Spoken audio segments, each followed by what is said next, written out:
చెప్పిరెడ్డి భాస్కర్ రెడ్డిని అరెస్ట్ చేయడం నిజంగా ఆశ్చర్యం కలిగించే విషయం. అసలు భాస్కర్ని అరెస్ట్ చేసిన తీరుని చూస్తే అసలు ఇంతకు ముందు మీరంతా కూడా చూస్తూ ఉన్నారు. సంవత్సరం నుంచి ఏ రోజన్నా కానీ భాస్కర్ పేరు లిక్కర్లో ఎక్కడన్నా కనిపించిందా, వినిపించిందా? ఎవడన్నా విన్నాడా? ఎవడన్నా ఎప్పుడన్నా విన్నాడా?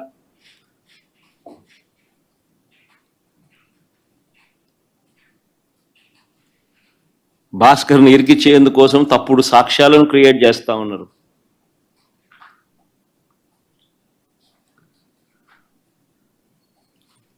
ఆశ్చర్యం కలిగించే విషయం ఏంటంటే భాస్కర్ గన్మెన్ను అంటే పోలీస్ కానిస్టేబుల్ను పిలిచి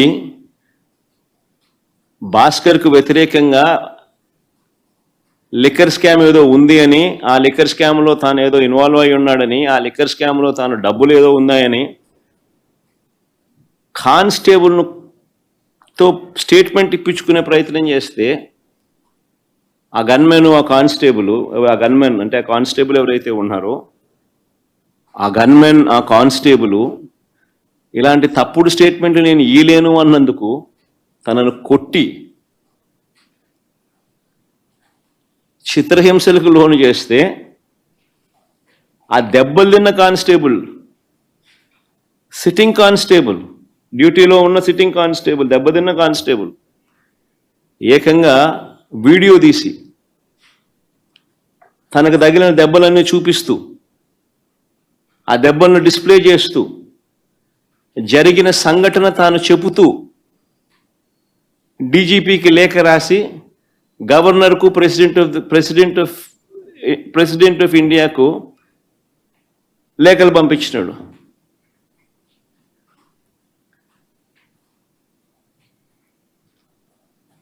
కోర్టులో కేసు వేసినాడు. నిన్న ఆ కేసు హియరింగ్ కూడా వచ్చింది.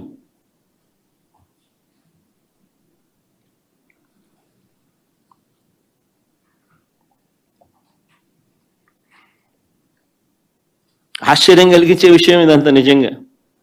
చెవిరెడ్డి భాస్కర్ రెడ్డి పేరు సంవత్సరంగా ఎప్పుడు చూస్తూ ఉన్నాం. ఏ రోజు కూడా కనీసం ఎప్పుడు దీంట్లోకి ఎప్పుడు ఎవరు ప్రస్తావించిన కూడా లేదు. గతంలో కూడా ఎప్పుడు సడన్గా భాస్కర్ పేరు తీసుకొచ్చారు.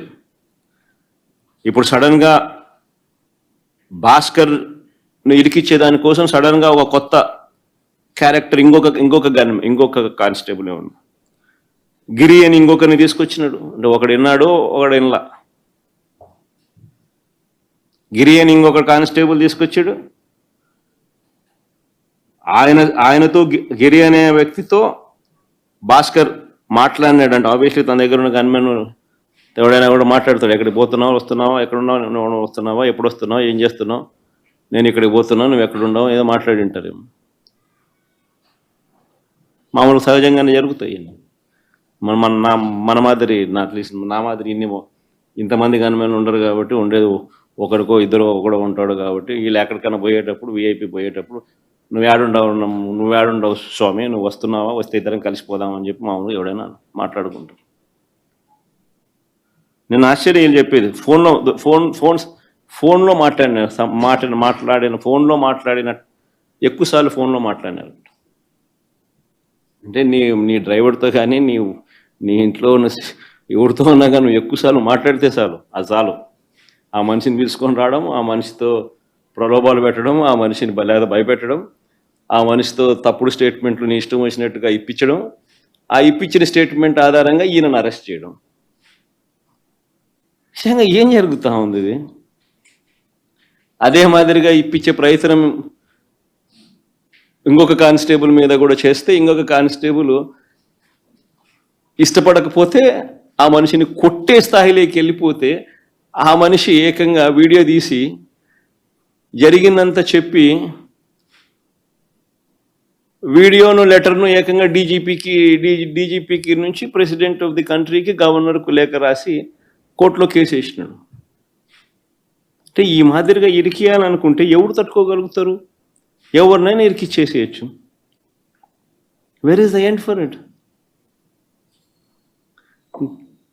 నిజంగా all what you require is an government employee.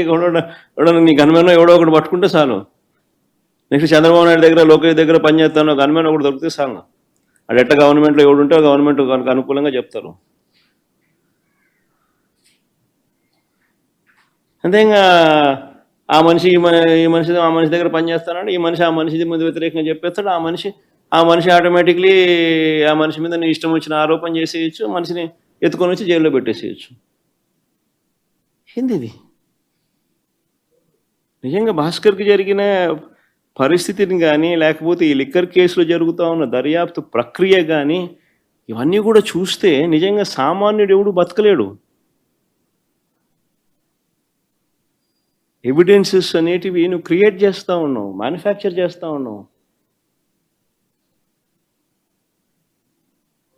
ఈ మాదిరిగా తప్పుడు సాంప్రదాయానికి నువ్వు నాంది పలుకుతే రేపు పొద్దున వ్యవస్థ బతుకుతుందా? నక్సలిజం అనేది ఇట్లాంటి దానిలో నుంచి పుడుతుంది. సామాన్యుడి మీద ఇట్లాంటి ఎవడన్నా ప్రదర్శిస్తేనే నక్సలిజం అనేది పుడుతుంది. నిజంగా రాష్ట్రాన్ని బిహార్ చేయడంలో ఎంతకన్నా గొప్ప లీడరు, గొప్ప నాయకుడు చంద్రబాబు నాయుడు కన్నా గొప్ప నాయకుడు ఎవడు ఉండడు. చివరికి ఆశ్చర్యం ఏం తెలుసా, భాస్కర్ని ఎందుకు టార్గెట్ అని అంటే చంద్రబాబు గారు సొంత కాన్స్టిట్యున్సీ. భాస్కర్ అనే వ్యక్తి కూడా కాదు, చివరికి భాస్కర్తో పాటు భాస్కర్ కొడుకును కూడా.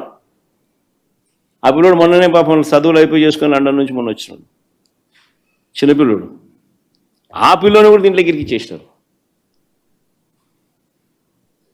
అంటే చంద్రగిరి కాన్స్టిట్యున్సీలో క్లీన్ ఉండాల, ఆయన సొంత కాన్స్టిట్యున్సీ కాబట్టి. ఏంది ఇది నాకు అర్థం కాదు.